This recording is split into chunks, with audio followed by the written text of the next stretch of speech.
a gente vai falar sobre uma oficina voltada para jovens do Marajó. A ideia é que os participantes utilizem a comunicação como ferramenta para transformações sociais e o enfrentamento às mudanças climáticas. E a gente recebe agora aqui no estúdio a Lana Peixoto, ela que é coordenadora do projeto Marajó Resiliente. Lana, boa noite para você. Seja bem-vinda aqui ao JC2. Conta para a gente um pouco sobre essa ideia, como é que surgiu essa ideia? Então, essa oficina, ela é uma atividade, faz parte de um projeto maior, que é o Projeto Marajó Resiliente. É um projeto financiado pelo Fundo Verde do Clima, liderado pela Fundação Avina, né? A gente tem um grupo de organizações que implementam o Marajó Resiliente no território, em 3 municípios do Marajó, que é Salvaterra, Cachoeira do Arari e Soure. E o projeto ele tem como objetivo contribuir para a resiliência climática a partir da promoção dos sistemas agroflorestais, ou seja, contribuir para o processo de adaptação das comunidades locais, né, a adaptação ao clima das comunidades locais. Então, a oficina de comunicação, ela vem na esteira, né, desse projeto, porque a gente entende que a comunicação e a produção de conteúdos digitais é uma ferramenta indispensável hoje em dia para o fortalecimento das comunidades para o enfrentamento das mudanças climáticas. Então, a comunicação ela já desempenha um papel fundamental e a gente tem como objetivo, mais do que uma oficina técnica, propriamente técnica, a gente tem o objetivo de fortalecer o que as comunidades já vêm fazendo, né, de comunicação, o que a juventude principalmente já vem fazendo de comunicação no território, né? Então, a gente percebe, a gente vê, né, que as juventudes elas já têm um papel de protagonistas na discussão sobre o clima, não só no Marajó, né, mas na Amazônia.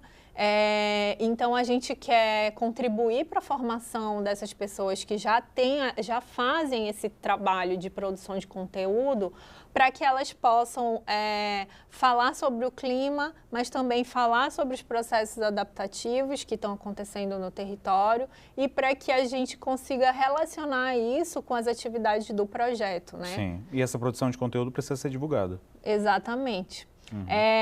A nossa ideia é fortalecer, para que a gente consiga ampliar o alcance dessa produção de conteúdo, não só dentro do território, dentro das comunidades, mas também para fora, né? Para que a gente tenha um alcance a nível regional, a nível nacional, principalmente no contexto da COP, né? Que a gente está falando muito sobre essa questão climática hoje, aqui né, na região. Lana, como é que é elaborado, por exemplo, o conteúdo para as oficinas? Como é que foi elaborado?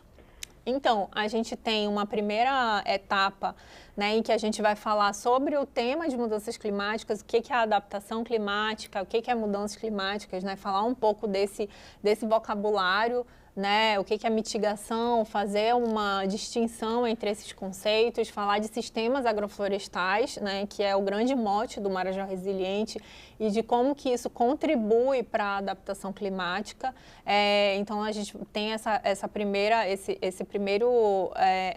abordagem, e depois a gente vai tratar temas mais técnicos, né, de como construir histórias de impacto, como construir narrativas que geram impacto, né, como comunicar as histórias das comunidades de forma que tenha uma amplitude, reforçando identidade, reforçando tudo isso, mas falar também das inovações que essas comunidades elas estão produzindo para a adaptação climática. Como é que a gente constrói esses conteúdos para as redes sociais, né, para acessar os canais de comunicação de uma forma mais ampla. Entendi. Lana, expectativa do retorno depois dessas oficinas, do retorno desse conteúdo, desse conhecimento, como é que está?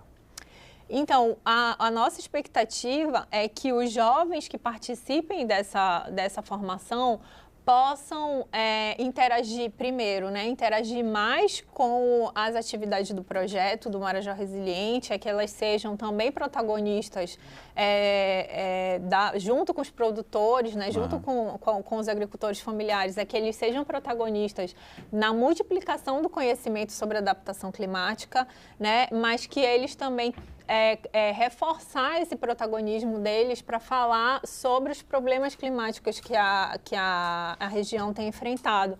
Porque o Marajó, principalmente esses 3 municípios, é uma região de intensa vulnerabilidade climática. Sim. Então, é importante, né, que essas vozes elas sejam cada vez mais ampliadas, não só no sentido dos problemas que eles enfrentam, mas como também das soluções, né, que estão sendo desenvolvidas pelas comunidades locais. Tá certo, perfeito. Lana Peixoto, coordenadora do Projeto Marajó Resiliente, muito obrigado pela sua participação aqui. Obrigada, sucesso para você, viu? Agradeço.